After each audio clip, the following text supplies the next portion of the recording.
Hello everyone and welcome to another incredible game. This one from 1921. It was played in Hague and it's a game between former world champion Max Euwe and Akiba Rubinstein. For those of you who know your chess history, and I imagine most of you do, the two names don't really come as a surprise. Like I said, Max Euwe was a world champion from 1935 to 1937. Not all that long. He took it from Alexander Alechin, and then Alechin just stopped smoking and drinking, and then he took it away from Max Euwe, and then he held it until the day he died. And then FIDE was left without a world champion very abruptly, and they thought of this great idea: let's organize a candidates tournament, and that's how candidate tournaments came into existence. So very nicely done by FIDE. But getting back to this game, his opponent in this game is none other than the great Akiba Rubinstein. He is also known to be one of those players who best players of the era, never to become world champion. He was definitely a slayer of world champions. He had a great score against pretty much everyone he played. He against Lasker, I think Lasker had a +1 on him. Against Capablanca, they drew like 8 games. Rubinstein won 1, Capablanca won 1. Against Alechin, he didn't have a great score. He had like 4 wins to 8 wins. Alechin won 8 games against Rubinstein.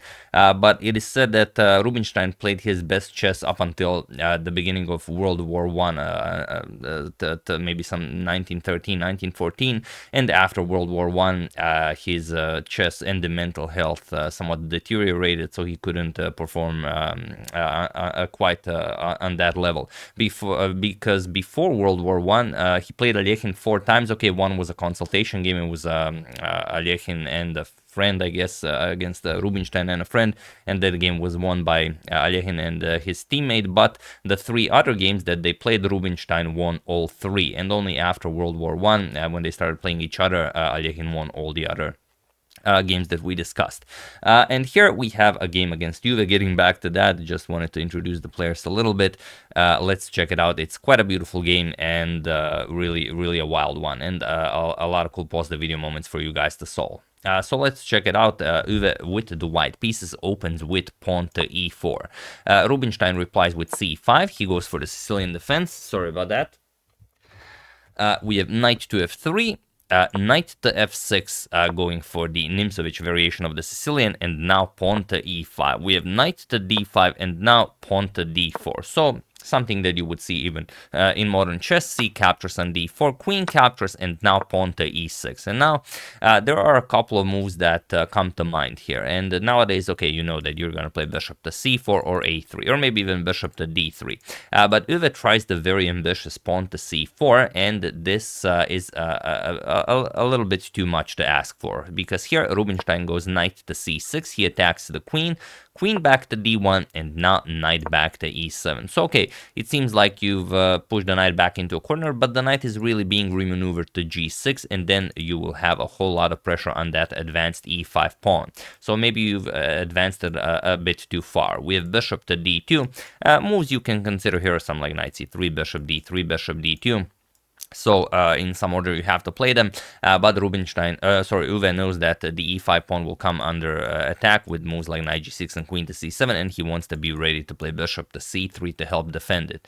So knight to g6, attacking the pawn. We have queen e2, adding a defender. We have queen to c7, adding a third attacker, and bishop to c3, adding a third defender. We have pawn to b6, preparing to fianchetto, or maybe go even bishop to a6, and now the problem is, let's say you play something like knight to b2, knight b to d2. You want to develop. Bishop to b4 is incredibly annoying, because here Rubinstein would be threatening to just mess up your pawn structure, and if you capture, let's say bishop captures, knight captures, there's knight to c2 check the threat. You can't castle because of knight captures on a2. It's just a very silly position to already have with white, and it's like move 10. If knight d4 guarding c2, then you no longer control the e5 pawn, so pretty bad. But okay, after b6 we have pawn to h4, makes sense. If the knight is on g6, you want to kick it away with h5. Now comes pawn to d6, very nicely done. Now if h5, we can just capture on e5. So e captures on d6, bishop captures, and now what's up with bishop captures on g7? Is that even a possibility? It is, but you have to be very, very precise in calculating everything, because after bishop captures on g7, look at this, knight to f4, now you have to play queen to d2, and now rook to g8. Okay, the bishop is hanging, and here, okay, probably you stop calculating, because you see, okay, the bishop moves, then the g2 pawn falls, and my position just falls apart. You actually can play this, but you have to find knight to c3. Now the idea is, as the bishop on d6 is already attacked, knight to b5 would be a problem for black. So here, bishop to a6, and now after after white castles, again putting pressure on the bishop here, rook to d8. And now what do you play here? Bishop to h6, saying, okay, black really doesn't have any good discoveries. Knight captures on g2. And okay, maybe you can play this, but it doesn't look like much. So instead, after bishop captures on d6, we have knight b to d2. Even though bishop captures on g7, the one we discussed, is the strongest move recommended by the engine, you can see how from a human standpoint it's not really something to look forward to. So after knight b to d2, knight f4 by Rubinstein, going after the queen, and now you have to go back, queen to d1. That's what you have to do. But Euwe didn't really want to put his queen on the starting square, but you have to play it. Queen d1, then you kick away the knight, then you play bishop g2, then you castle, and that's how you play. But okay, he played queen to e3, and now bishop to c5. Asks the question, what is happening with the queen? Queen e4, only move pretty much. Pawn to f5, and now queen back to c2. Now that d1 square doesn't look all that bad, as now you've helped Rubinstein develop maybe a bit too much. We have castles by Akiba, and now comes pawn to g3. Here you could maybe castle and give up the f2 pawn in order to try and survive, but it's still not a great position. We have castles on opposite sides. It's much easier for black to attack. You're already down material, and there's really nothing to go for here. Pushing on the king's side, you have nothing to push with.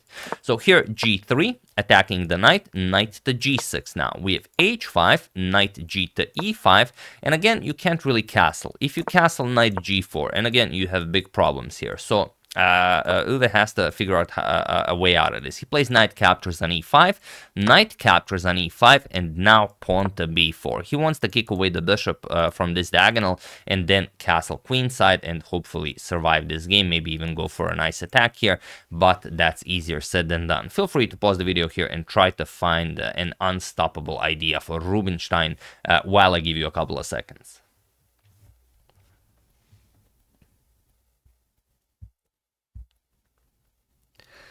So for those of you who were able to do it, congratulations on realizing why it's possible. And for those of you who just want to enjoy the show, it is bishop captures on f2 with check. You could also consider bishop to b7, but this is more precise. Bishop captures on f2 check.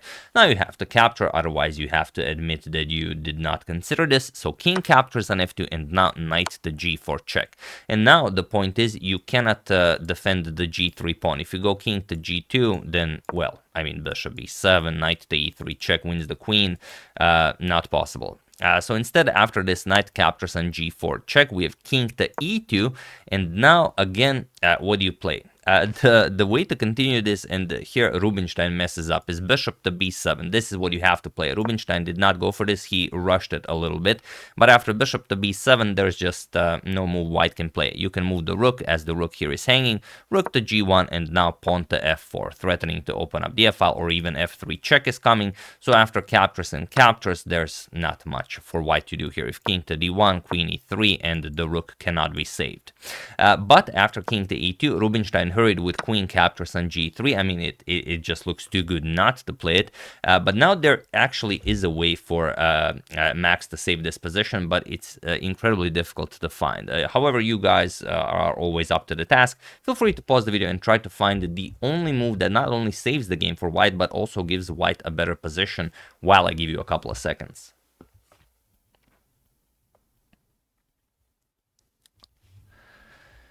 So for those of you who were able to do it, congratulations on spotting one of the more difficult tasks I've tasked you with in a while. And for those of you who just want to enjoy the show, it is, of course, queen to d3. That's the way to do it. Euwe did not find it, and well, the rest of the game will follow. But we're going to discuss this line. The point is now you are offering a queen trade, and black already sacrificed a piece, so he can't trade attackers. So let's say queen f2 check, king to d1, and now bishop to b7. It seems like you're still coming through, but rook to h3. And black has nothing. If rook 8 to d8, seems like you are unstoppable here. Just queen e2.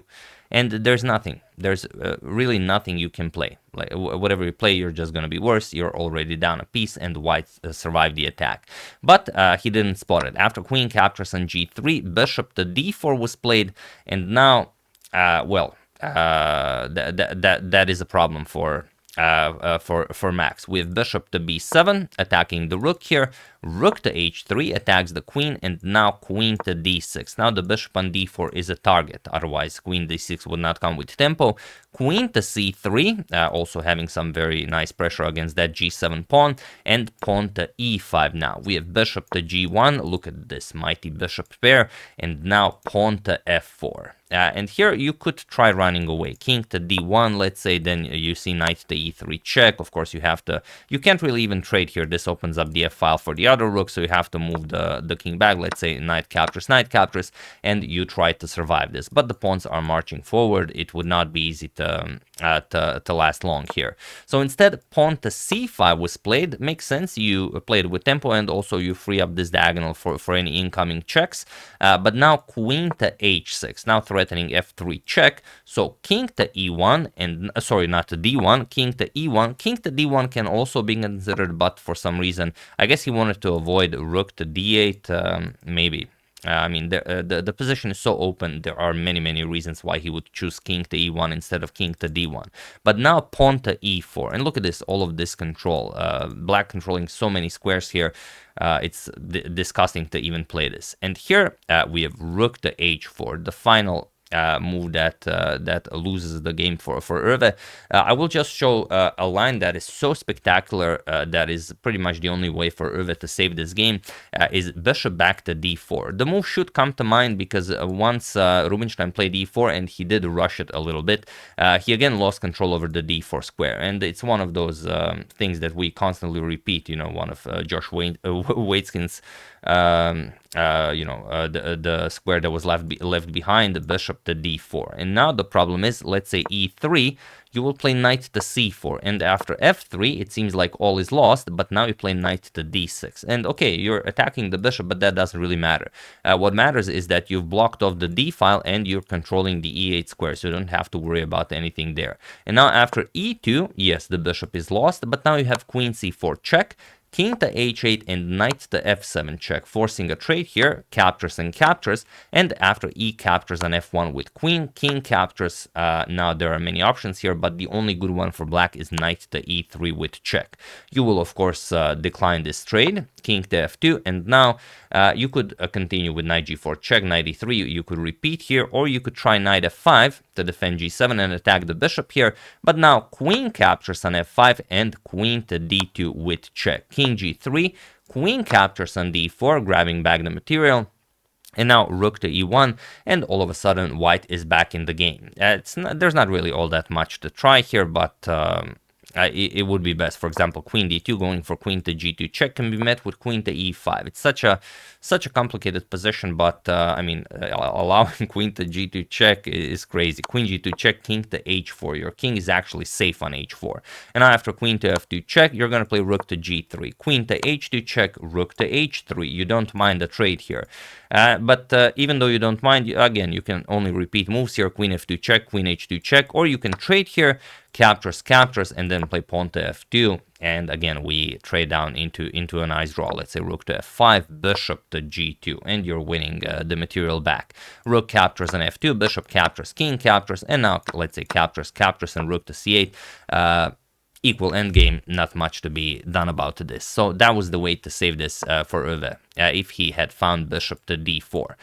But he plays rook to h4, and now this is a problem. Now Rubinstein plays queen to g5, and the queen, believe it or not, is much more useful on the g file than on the h file, as now, okay, you can't really do anything about the rook. If you move the rook now pawn to e3 is deadly, because after knight to c4, you will play rook a to e8, and after knight to d6, you will simply ignore this. You're going to play knight to e5. Now you have very nice control. Knight to f3 check, also a problem. And if bishop to h2, getting that bishop also out of the way that was under attack, bishop to g2 now attacks the rook and the bishop here, and let's say knight captures on e8, bishop captures on h3, bishop captures and rook captures on e8. White will not be able to survive this. The bishop pair isn't really doing all that much. The king is still on e1, the pawns will march forward, and that is it. So instead, after queen g5, queen to h3 was attempted by Euwe, and now comes knight to e3, forcing a trade here. Again, queen captures and g1 is the threat, but many other threats in the position, like knight to c2 check. So bishop captures on e3, f captures on e3, and now bishop to c4 with check, king to h8, and now knight to f1. You have to do something. The knight is hanging, so knight to f1. But now there are many cool ways to finish the game. Rubinstein just plays the most natural one, queen to f6, and it was in this position on a move 33 that Max Euwe resigned the game, as there is nothing more to be done here. Queen to f2 check, too big a threat, and also just queen captures on a1, too big a threat. Point is, if you move the rook, then of course just queen to f2 with check, king d1. You don't have checkmate because the knight is covering that, but I mean rook a to d8 check, and that's it. Now you have to block with you can give up some pieces here, like the queen, like the bishop, and then once you give up the knight, it will be checkmate. So yeah, after queen to f6, Euwe resigned, and a spectacular victory for Akiba Rubinstein in this brilliant game. So it's a shame that he didn't get to play Emanuel Lasker for the title. They should have had their match in 1914, but then due to the outbreak of the World War I, it was postponed and never to be resumed. Pretty big loss for the chess world, as Rubinstein was really a monster up until 1914. But yeah, what are you going to do? We are left with his games to enjoy. And okay, this was not the most precise game, but it was a most complicated one, and he came out on top against a future world champion. And as you guys, I imagine, are always interested, these are the standings of this 1921 Hague tournament. So let's check out how everyone did. The tournament was a perfect tournament for Alexander Alechin, who won it without losing a single game, 8 out of 9, 7 wins and 2 draws. Savely Tartakover second place with 7 out of 9, and Akiba Rubinstein with 6.5. He got third place here, which is very nice. Other contenders, Geza Marozzi, Borislav Kostić, Jacques Mises, Georg Marko, Jacques Davidson, Max Euwe finishing second to last, and Fred Yates finishing in last place. So yeah, very nice game. I hope you guys enjoyed it. Akiba Rubinstein, always deadly with the black pieces. If you haven't seen Rubinstein's Immortal game, it is there are maybe a few games that are as spectacular as Rubinstein's Immortal against Rotlevi. So if you haven't seen it, do check it out. I will put a link to it in the description below. I think I made 2 videos on that, like a really old one, some 6 years ago, and then like a improved version. So I will put both links, so choose whichever one you prefer. So yeah, that's the game and a little bit of history behind the game. Hope you enjoyed that as well. I would like to thank Simon Johnson, Ravishing Reptiles YouTube, Francisco Mosoko, randomfile.net, and Jimbo for your contribution to my channel. Thank you a lot. I really appreciate it. As usual, you can check 2 of my previous videos here. Thank you all for watching, and I will see you soon, continuing to check up on your wonderful suggestions and whatever else happens in the chess world. Tomorrow the Tata still starts, so we are in for a treat. Thank you all. I will see you soon, and have an excellent rest of your day.